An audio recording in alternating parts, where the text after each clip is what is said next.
Fancy. Pungwa na.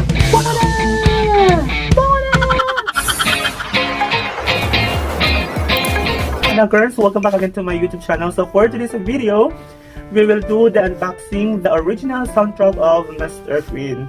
So I'm so excited to open this one, and of course this is one of my favorite Korean historical drama, and of course I really miss this drama, and it is the only thing that could remind me this one of the best masterpiece of TV and Mr. Queen. So mga knockers, hindi na natin po papatagalin, so bubuksan na po natin siya.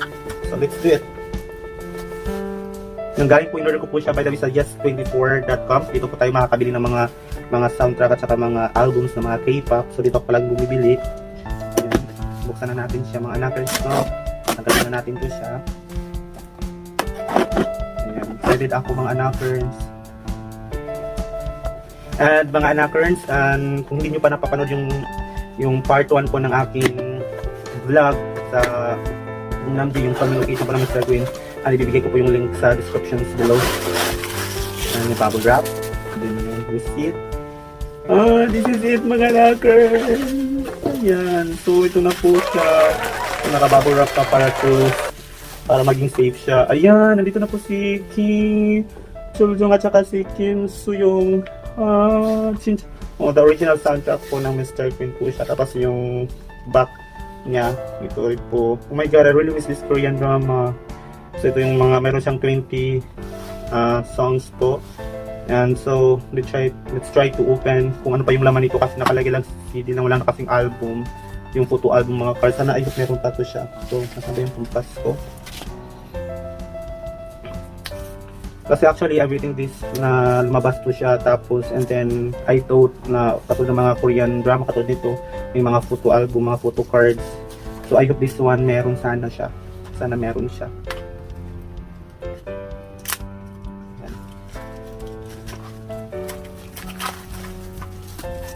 Ayan siya. Ayan mga anak, let's open. Okay, remove my shit. Yan. Ayan, ganito lang siya mga anakers. Oh. Yan siya. Paano to? I know, meron pala siyang meron siyang mga pictures. My god, kasi wala kasi doon nakita ko yung bumili ako. Wala naman ako nakita ditong ganitong descriptions. Meron din pala. Ayan, so si Kim So, yung pangalan si Kim So. Yung tapos yung panila, yung mama, yung grandmother nila. Ayan. Ayan, si Kim So, yung kontrabida. Tapos, sino pa yung mga lahat ng character. Oh my god, I remember this episode. Yung kumayaw siya ng first kaunahang queen sa kasaysayan ng Korea. Nag-work. I remember this episode. And then next, ayan, yung tumakbo siya na gusto hinahanap niya yung fan dun sa Gangnamji. Kung naalala ko, if you watch my previous video, dun gusto niya tumalo kasi gusto niya bumalik sa dating world yung lalaki. Ayan. Ayan, sikat talaga to si Kuan, si Pingwana. Ayan. Yung mga natatawa talaga ako sa mga reactions. Oh my god, I really miss this drama so much. It's very cute. Ano mga knockers, hindi ako na-disappoint. Ayan, sa mga memories nila. Yun, ito dito kasi ako nag-characters. Actually, since nag-start to sa na-air na po to sa friend drama, hindi ko to siya muna pinanood muna kasi nasa episode 2 pa lang ata yung at that time. And then nakita ko habang nanonood ako ng YouTube, nagpatalastas kasi to siya. Tapos nakita ko nagluto-luto. Parang interesado kasi ako sa mga cooking like si Juan Dapala. So this is the reason now bakit ko pinanood yung Mr. Queen. Simulan ko, sinubaybayan ko na talaga hanggang matapos. Yan, so inaabangan ko every episode, hindi ako nakapaghintay. So ayun, nandito na siya. So cute. Tala, hindi ko expect na may mga ganito pala dito sa album. Ayan, doon dito sa Gangnamji pa. I've been there already. And then, mga knockers, just wait my video, my part 2 actually, yung video still the process, ini-edit ko po pa siya, hindi ko pa siya natatapos. And sana abangan nyo po yung mga knockers, yung part 2 ko po doon sa Palace. And then ito yung kanilang mga scenes nila, mga bead scenes nila. Ayan. Ayan yung mga names ng mga soundtrack, yung track number 11, 12, 13, yung Iron Tango. Ayan, yung mga knuckles. So, papakita natin yung mga slide natin. wala na. Yun ang mga Anakers. Ito lang yung laman ng yung original soundtrack nila. But I'm still thankful at naging masaya ako kasi akala ko yung CD lang meron siya. But meron pala dito mga unforgettable and mga memorable scenes ng Mr. Queen.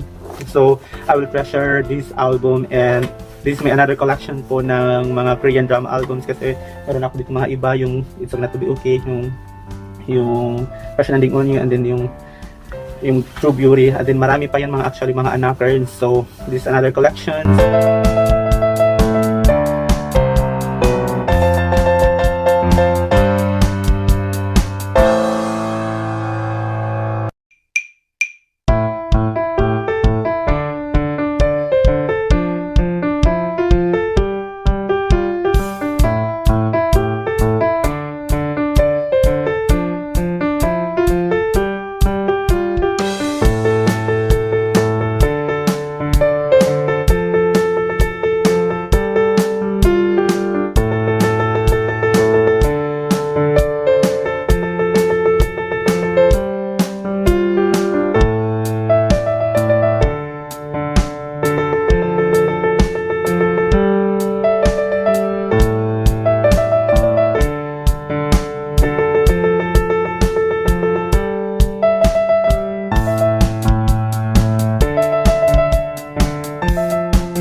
Maraming scenes nila.